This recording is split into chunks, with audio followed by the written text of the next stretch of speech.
Thank you for listening to this podcast from TRE, Talk Radio Europe, your voice in Spain and around the world. For more information, please visit tre.radio.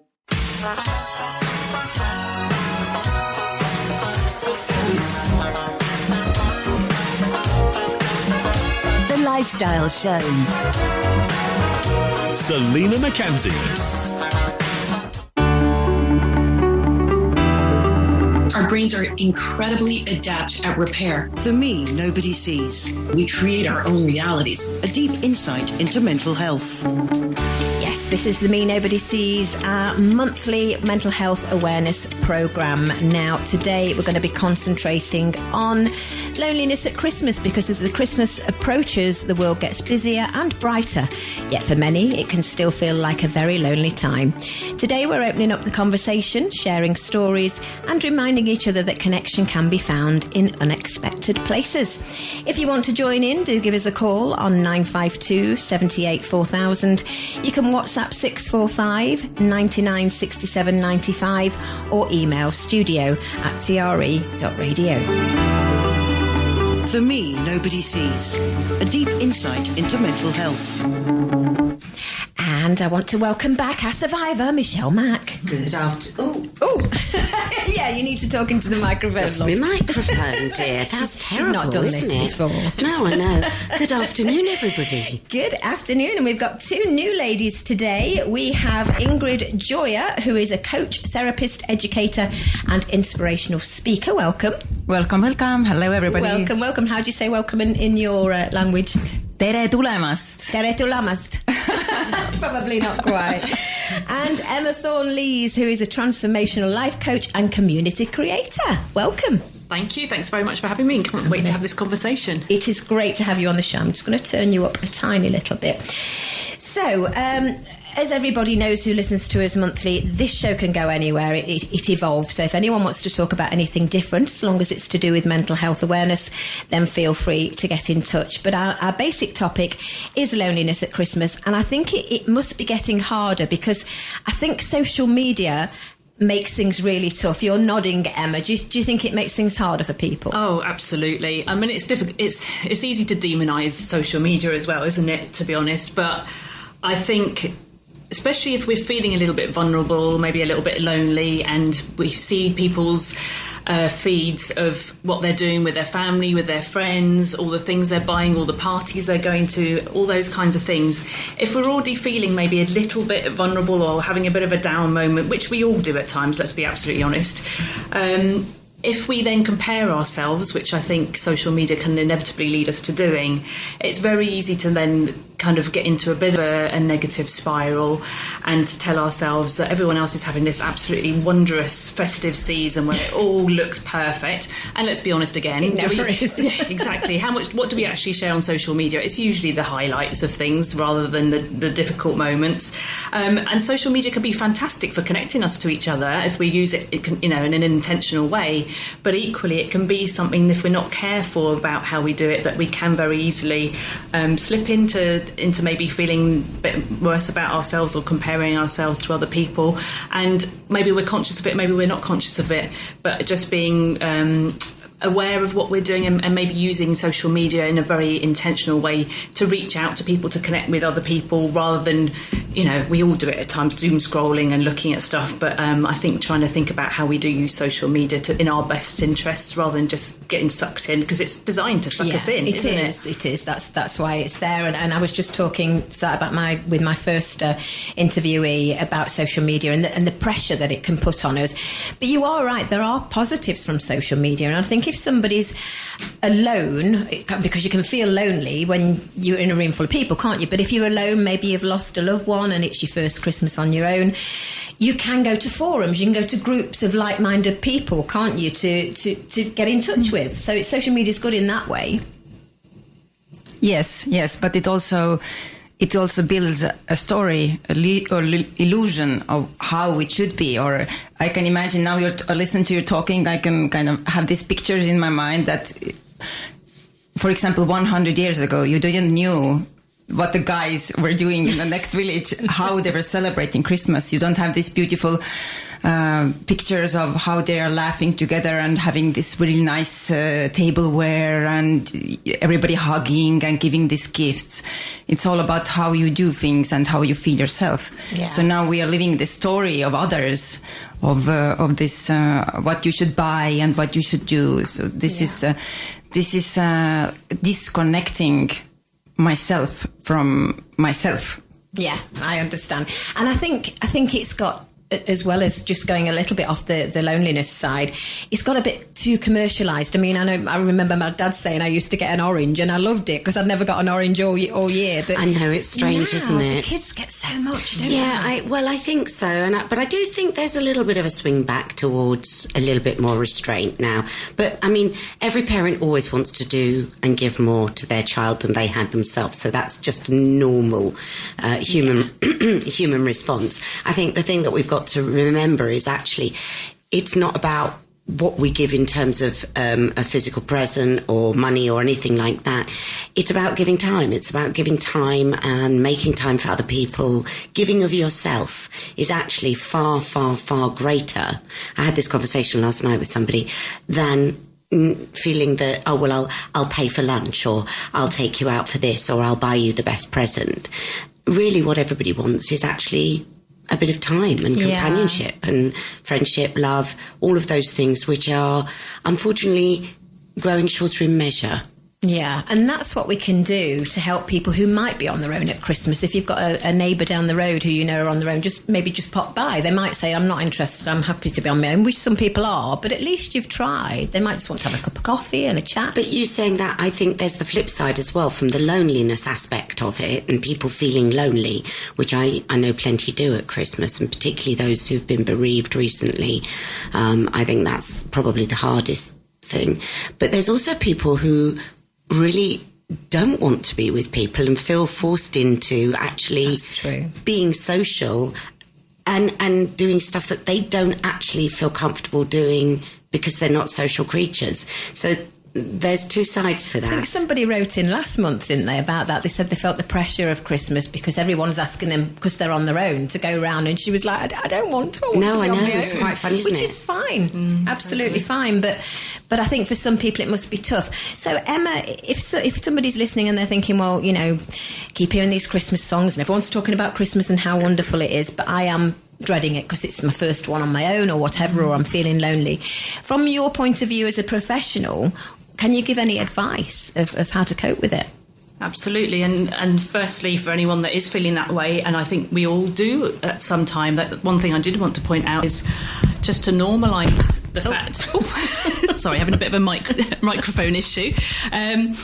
To normalise that we can all feel lonely at times, and I do think it's maybe sometimes a bit of a topic that's a little bit taboo almost, to admit that we're lonely, and I think it can be exacerbated at Christmas time, and particularly if we've had a hard time or we've had loss. But to be with ourselves, I think, to bring that connection, that presence to ourselves. And I think it's very counterculture that we reach outside of ourselves, whether it's to the social media or it's to look outside of ourselves for advice or what we should be doing. And of course, there's a time and a place for doing that. But I think to actually be with ourselves and listen to ourselves and to befriend ourselves in those tough moments, that we sometimes disown our own feelings, our own difficulties for totally natural reasons, because it's hard, because it's tough to feel things. We maybe want to numb, we want to escape, we want to do everything but feel those feelings. And believe me, I've been there, having struggled with my own mental health at many points in my life. So the turning towards what we're feeling, turning inwards and befriending ourselves and being with ourselves is so counterintuitive, but we can often actually be lonely to our own self. Yeah. And if we're not belonging to ourselves, where do we belong? We're never going to feel like we belong in a community, in a room, in a party, in a family, in a partnership, no matter what it is. But if we start to befriend our own emotions and start to listen and trust in ourselves, however that looks, even if it's just for a few moments, that we acknowledge how we're feeling, maybe we write about it. I know there's a lot of talk about journaling. That doesn't work for everyone, obviously. Talking out loud to ourselves, but just being with how we're feeling in that moment as much as we can, and reaching out, even if it's to one person, whether it's on a text message or on a community, like you said, on social media.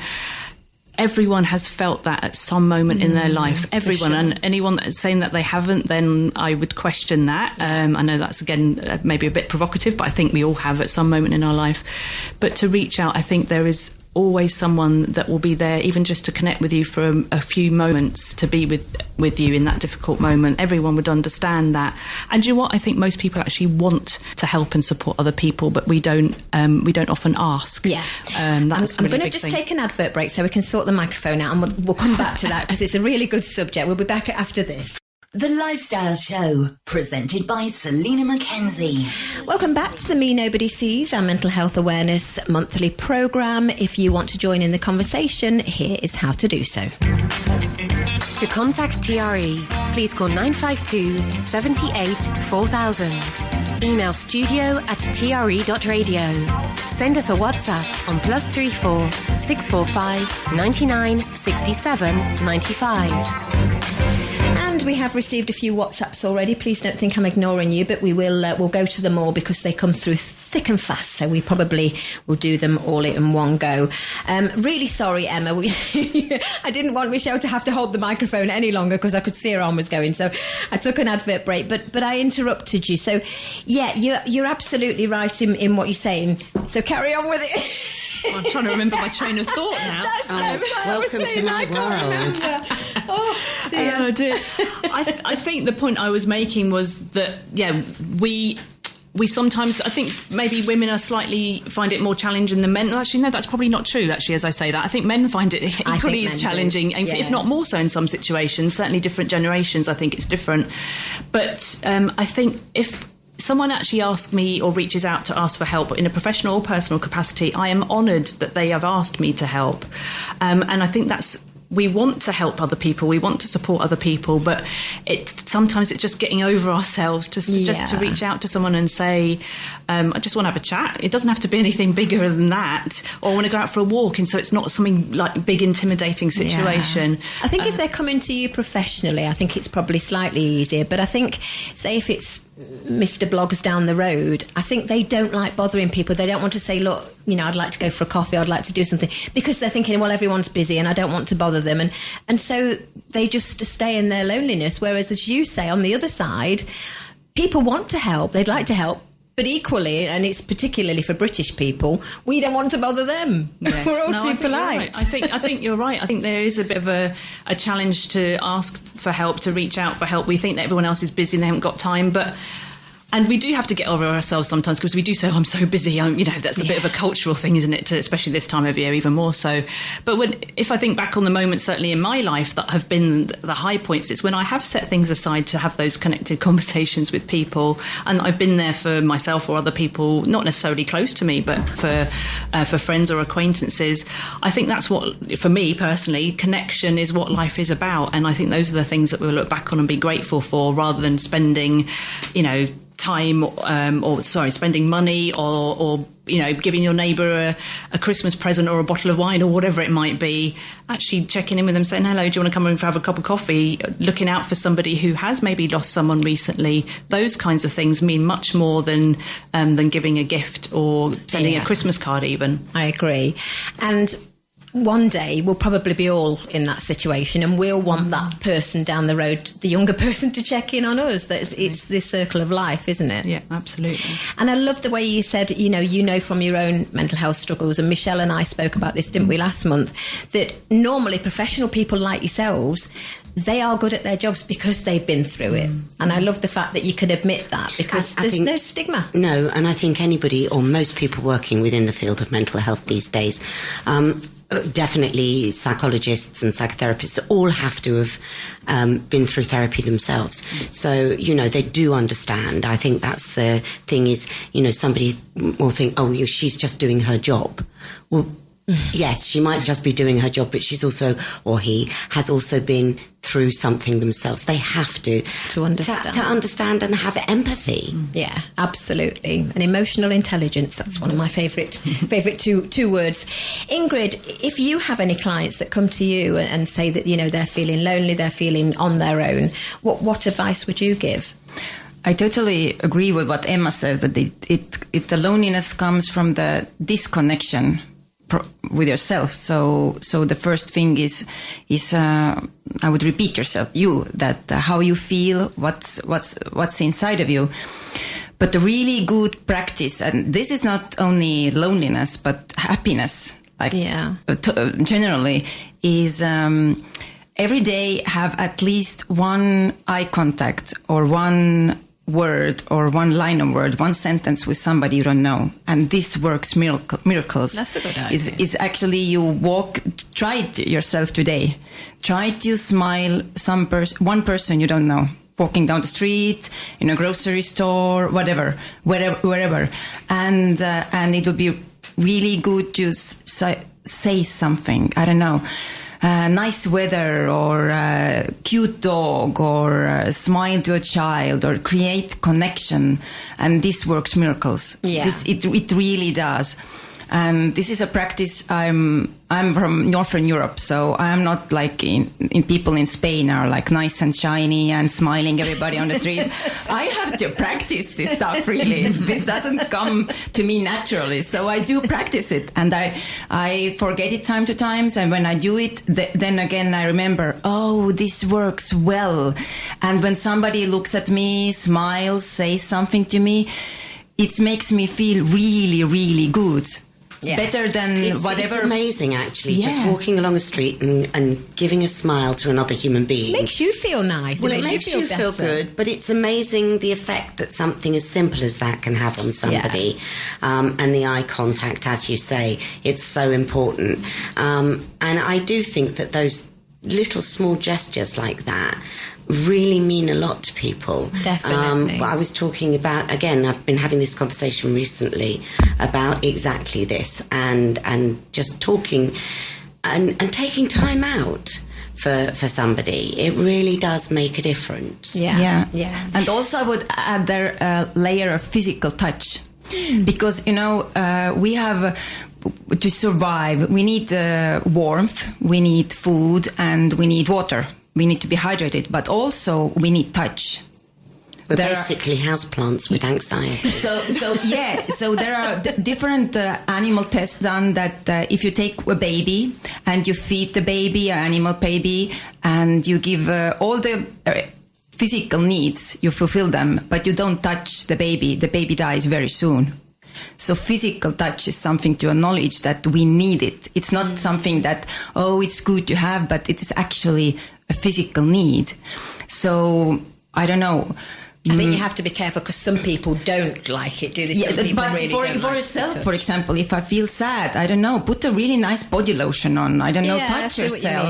Cuddle an animal. Hug a friend. Go to I'm a real massage. hugger. I'll hug anybody. Yes, so this physical part is also really really important to acknowledge that if you haven't had a physical connection, I don't mean I mean just physical connection. I don't know, hugging somebody or shaking a hand or petting on a shoulder, then this could be something that you could, I don't know, give yourself. Yeah. This guy I was talking to in the first hour, Gavin Oakes, he was talking about people thinking more about the negatives in life, like Triggers is a real buzzword at the moment. Well, that triggers me and that triggers me. He says, I want to flip it round, and his new word is glimmers. And he says, anytime anybody feels down for whatever reason, they might have a legitimate reason, they might be ill or whatever. He said, just take yourself back to 30 seconds of a moment in childhood that made you happy, and that's just a glimmer that will just lift your spirits a bit. It's not going to take the problems away. For me, I find music incredibly uplifting. And, if I'm feeling a bit... I'll put on one of my favourite tracks that I know I want to sort of dance and jump around to, and will make me feel good. And it's really funny, actually, because I think everybody in the world knows we've all just had our Spotify Wrapped things for the year, and it came up with what sort of club you were in regarding to the type of music you listened to. And Leah went, "Oh, that's really cool, Mum. We're both in the same club. We're in Club Serotonin because we like feel-good music." And actually, it's silly. It's just something as simple as that. Yeah. Putting your headphones on, putting some music on that you like, going outside, going for a walk, looking at nature, all these things, reconnecting with things that are grounding, which are really very good for helping you feel less lonely and more alive. And whatever works for you. I mean, Emma, you said about journaling. I love journaling, and I feel it's good for my mental health.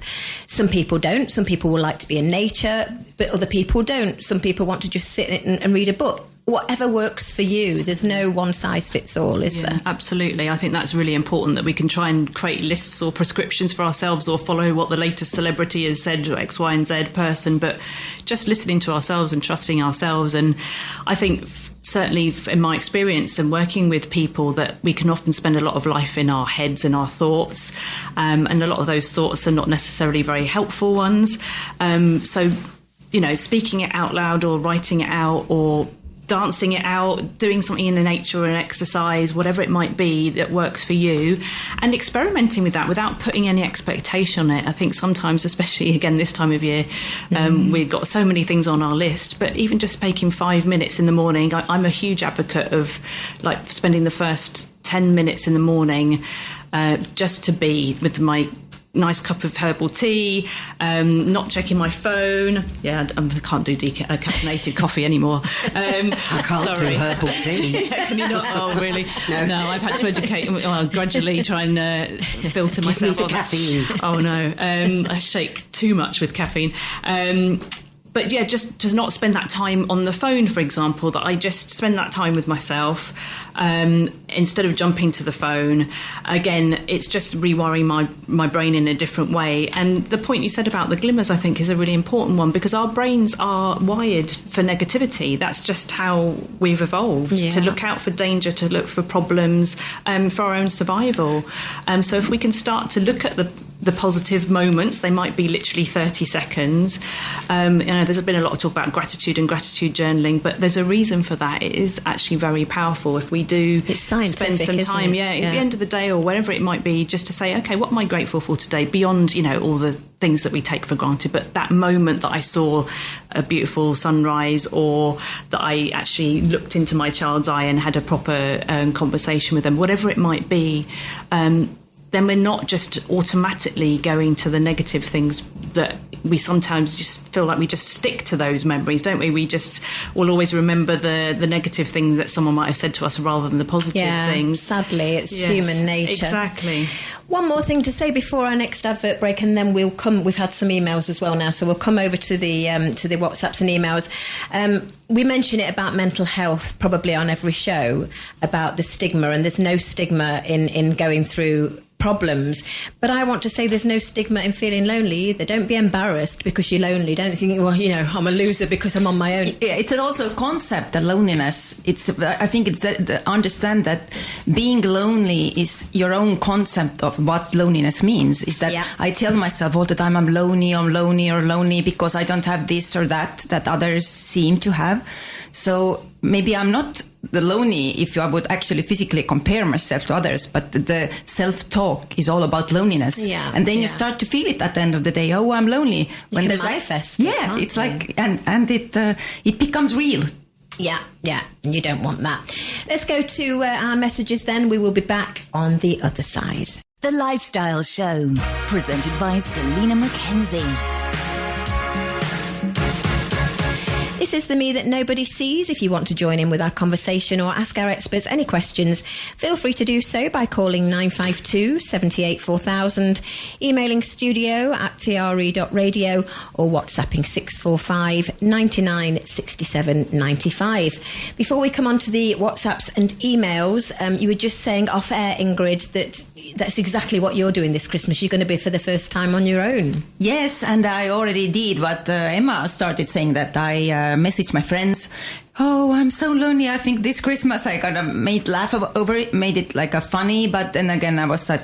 So I noticed that I was building this fear in my head, this concept that I'm going to be lonely. And then I'm like, no way I'm going to be lonely, because I have like friends, or I have stuff where to go, but I don't have the same pattern at Christmas that I used to have. So it's really frightening to me.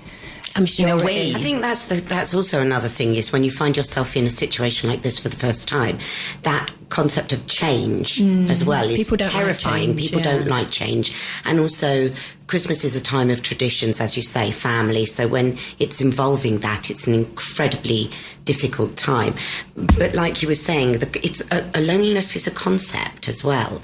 And a lot of the problem that people have with the loneliness today is that people aren't very good at learning to be with themselves and sitting with themselves and being comfortable with who they are. So often people will feel lonely because they're not comfortable with themselves as well. So you have to make the distinction, am I lonely because I'm on my own and I'm feeling sorry for myself, or am I lonely because I'm not happy with where I'm at? Or because you feel like you shouldn't be on your own at Christmas. In actual fact, you can have a great day. You can watch what you want on TV. I tell you can eat what you want, drink what you want. One of the best Christmases I had was one where I actually didn't have to participate in the big Christmas, and I could do just what I wanted. And oh my God, it was heaven. Absolute heaven. Bless you. Right, let's look at these WhatsApps and emails then, so we don't leave any of our listeners out. Sarah in Frigliana. I've not read any of these, so I'm just going to read them off the hop and hope there's no swearing or bad language or nothing that makes sense. Sarah in Frigliana. Hi there. Thanks for doing this show. This is my first Christmas on my own, like you, Ingrid, after a big life change, and I've been dreading it. Hearing today's discussion has genuinely helped me feel less like I'm the only one struggling. Thank you for shining a light on this. Oh, Sarah. Thank you, Sarah. We salute you. Have a wonderful Christmas. Next one is from someone who wants to remain anonymous. No problem at all. Hi, I wasn't sure whether to write in, but hearing others talk today made me feel brave enough. I've been feeling really invisible lately. My friends are all busy with their own families, and I don't want to bother anyone, which is exactly what we were saying. Christmas just feels like something I have to get through. Thank you for doing this show. It's the first time in days I've felt less alone. Oh, that's lovely. We'll give you one as well, anonymous person. Absolutely. Big hugs. Invisibility is quite important in that respect. And I think also we are very poor at asking for help. Definitely. Or asking others. And as this lady's just said, you know, she feels it's a burden to ask her friends. Honestly, I tell you something, be brave enough to pluck the courage up and say to somebody, I'm really concerned about being on my own this Christmas. You'll be amazed at the responses you get. It could be a man, might not be a lady. I do apologise. It could be our lovely anonymous person. It's a person. And the final one is an email. They were WhatsApps it's from MM42. Hello, MM42. This is my first Christmas since my divorce, and I honestly don't know what to do with myself. The house is quiet, and I'm finding it hard to stay positive. I'm reaching out because I don't want to slip into old habits. Listening to the programme has given me a little bit of strength today, but any other advice would be welcome. So, Emma, what other advice? Well, firstly, thank you so much for all of you for writing into the programme. It's great that you are reaching out, and a first step to acknowledge how you're feeling, and we've all been there. So, firstly, thank you for saying that. And we see you. Invisibility is a huge thing in our society, but you're acknowledging your feelings, you're reaching out, and that's the first thing to say. To someone who has just been divorced or is finding themselves in a situation after a lot of change, when you talk about old habits, I'm curious what the old habits would be that you are concerned about. But the fact that you've got that awareness to start with is a huge thing, because I think often we just autopilot through life. Maybe we numb our feelings, we escape our feelings in lots of different ways. And Christmas is obviously ripe for that, excess in every extreme. But just being very, very kind to yourself, very compassionate to yourself. Again, totally counterintuitive and totally counter to our culture. And I know that sounds all warm, fuzzy and a bit woo-woo, but actually we would be kind to a child or an animal or someone else who was having a tough time. But can we actually extend that to ourselves and say, how am I feeling today? I'm feeling a bit rubbish, to be perfectly honest. What do I need to give to myself? What would help me in this moment? And trying to give that to ourselves, that kindness, that presence, is a first small step. It doesn't have to be you have to rush out straight away and tell people how you're feeling, because you might not feel like you're ready to do that in that moment. But you might feel like tomorrow you might feel that way. But it's just experimenting with lots of different things that work for you. But the first step, I think, is being honest with ourselves and being very kind and compassionate to ourselves. And that looks different for each and every one of us, like we said earlier. But I would encourage you to keep moving forward, to use this as an opportunity. This is a new way to forge ahead about how you want your Christmas to look like. It doesn't have to look like... We put so much pressure on this particular day of the year, don't we? It doesn't have to look like any other day or any other Christmas. This is your opportunity to try and do something different that works for you.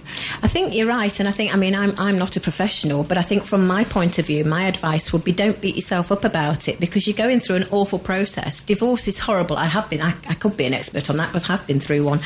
But accept you are going to feel this way. It's absolutely. It's rubbish. And there's a lot of other stuff out there to do as well. There are some brilliant, now we've got some fantastic things, social activities, if you want to participate in them, where you can get involved in things that are sort of Christmas activities, be it, going to a Christmas market with a friend, or, doing things, as you say, I think, to recreate and start and make your own new and fresh. But I think also, you're absolutely right, Michelle, but I think also if this person just wants to wallow in their own self-pity for the whole Christmas, do that.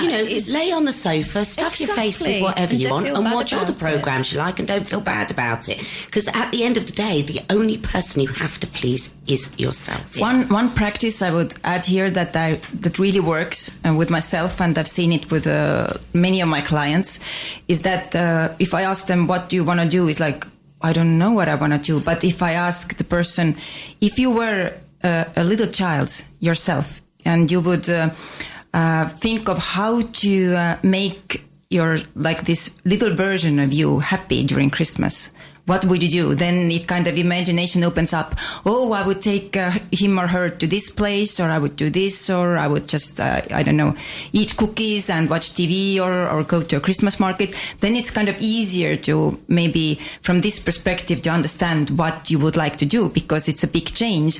Now you exit from old habits and you enter into a new era where you can design your own Christmas rituals. Yeah. So do it. Yeah. And if you were small, what would you want to do?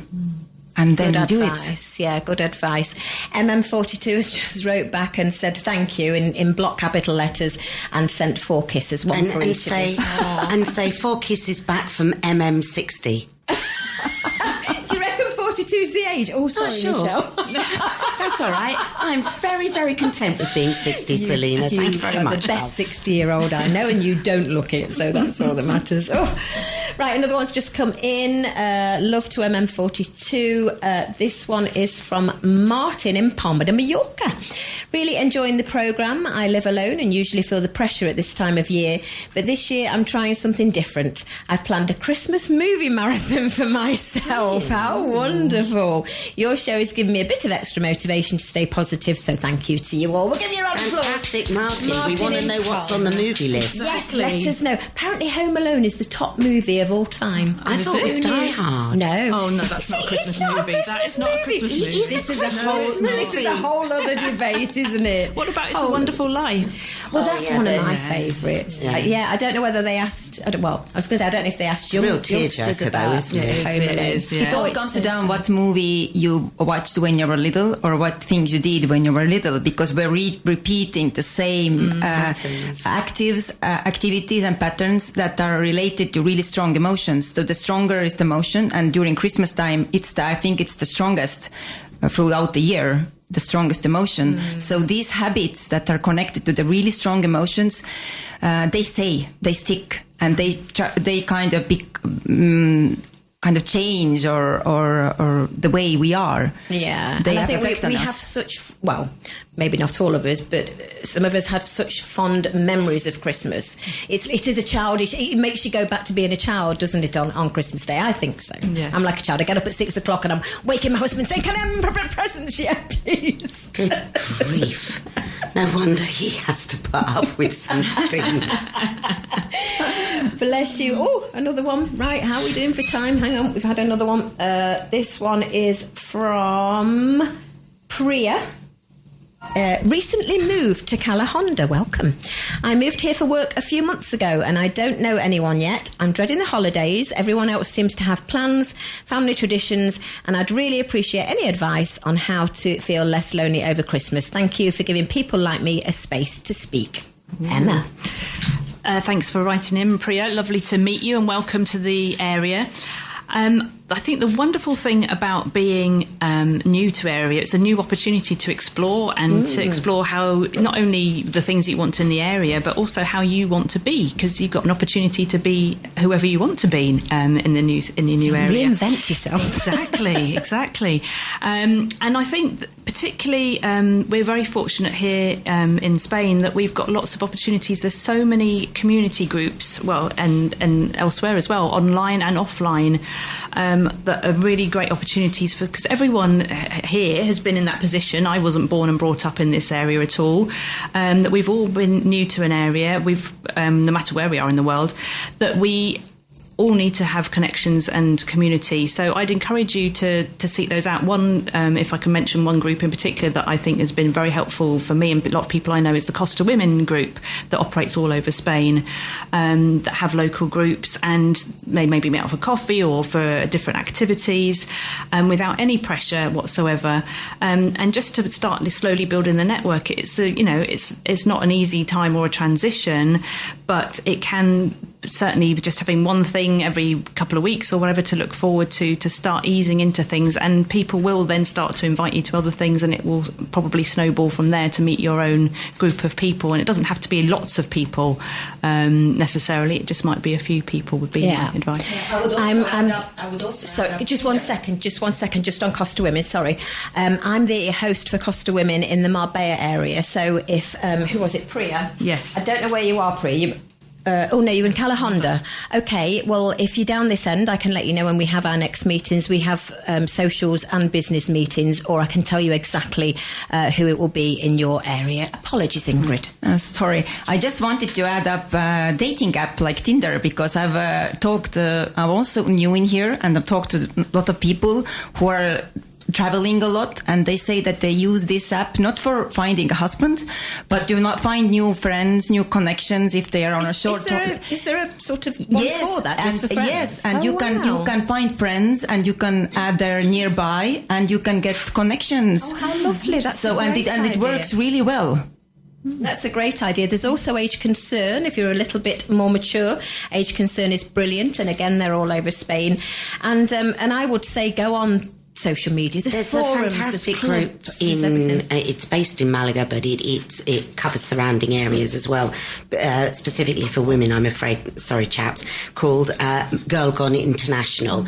And it's for they have their own page, Malaga Girl Gone International, on Facebook, and they arrange meetups, and they are for people who are on their own or are travelling, and absolutely fantastic group. Can't recommend it enough. That's a really good idea. And I was going to add as well, I'm the host for Costa Women in Benalmádena, so if you wanted to join us in Benalmádena, then you're very welcome. We're going to try and poach you, Priya. There you go. We're inundated with people. Well, we'll be fighting over Priya.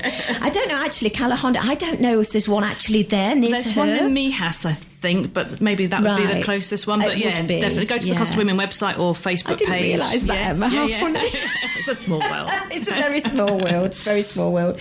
Right, we've had another one in. Oh, crikey, we're going to run out of time. Alan's. Ooh. Right, erase that. I would rather not give my name, sorry. But I lost my mum earlier this year, and Christmas without her just feels wrong. I'm struggling more than I expected. I'm writing because I don't want to bottle it up anymore. Thank you for talking about loneliness. It helps to hear other voices when mine feels small. Oh, Michelle. Well, I can really relate. I mean, this will be my second Christmas now without my mum. Last year was my first. And it is really tough. You know, it's a time when you do think of all of those things. I so hear what you're going through. I found for me the most important thing last year was doing what I felt was right for me and not worrying about what anybody else thought of what I chose to do. I needed to lick my own wounds and do Christmas my way. And it worked. It wasn't the same. It was different, but it worked. And you will get through it. I can promise you that. And this Christmas is easier than last Christmas. It doesn't take the pain away, but it does get easier. The firsts are always the hardest. And mine came very soon after I'd lost my mum as well. So I do understand how difficult this Christmas will be for you. Just be very kind to yourself. Well, anonymous person, he's just said, don't worry, there are lots of Alans out there. Sorry, Alan. Steve! Yeah, Alan. We're all rooting for you. It must be very, very tough. We need to take our third and final advert break, and then we are almost out of time.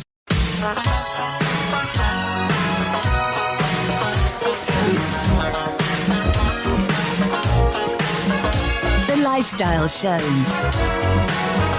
Selina MacKenzie.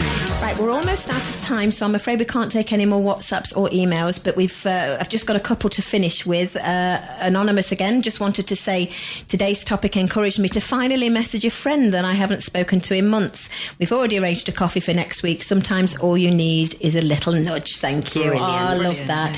And Louise, I know exactly who you are. Louise said, I listen to TRE 365 days of the year and it always makes me feel less lonely. We're liking that. Want to finish out by asking Emma Thornlees, can you tell us about your business and how people can get in touch with you?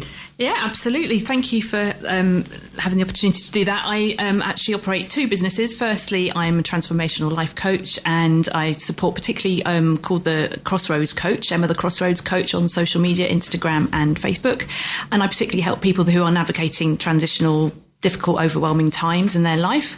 So do get in touch with me, Emma. I have to remember this myself. Emma the Crossroads Coach on Instagram and Facebook, or www.emmathornlees.com.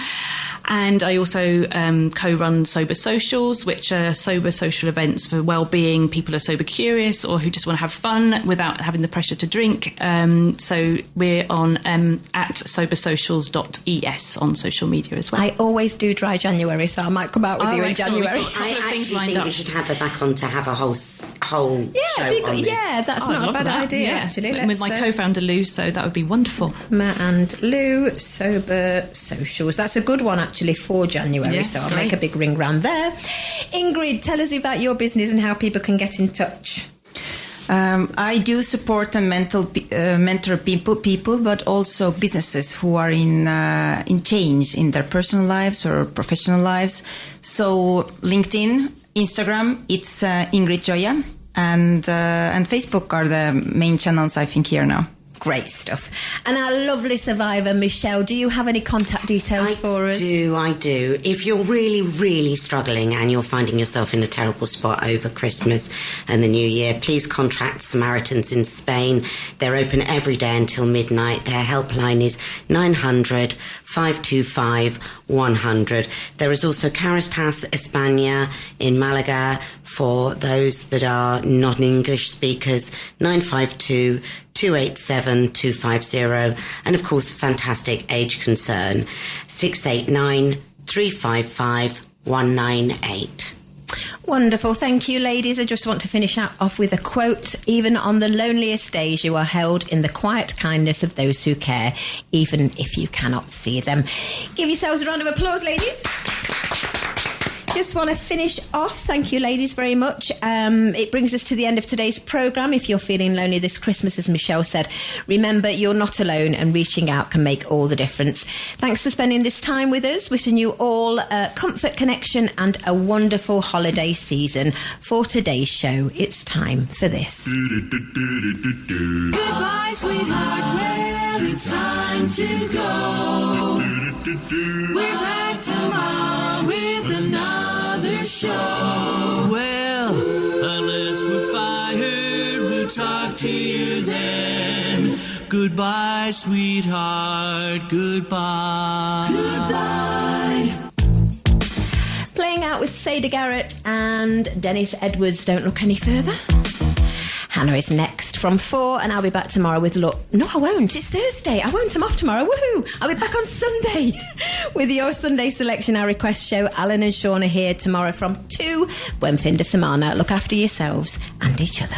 You've been listening to a TRE production. If you've enjoyed this programme, there'll be another episode waiting for you next week, right here on this platform, where you can also access our extensive back catalogue of shows and interviews. For more information on our live programming, social media channels and apps, and how to contact Talk Radio Europe, please visit tre.radio.